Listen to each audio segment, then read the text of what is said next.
रात्रंदिवसा देवा तुमची मूर्ती ध्यानात, त्याचा लागेना अंत, त्याचा लागेना अंत.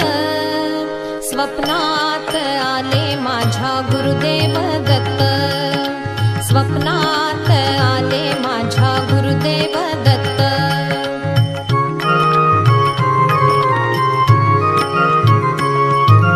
दिव्य स्वरूपी सडा टाकत होते अंगणात, अल्लख म्हणून भिक्षा मागत आले दारात. दिव्य स्वरूपी सडा टाकत होते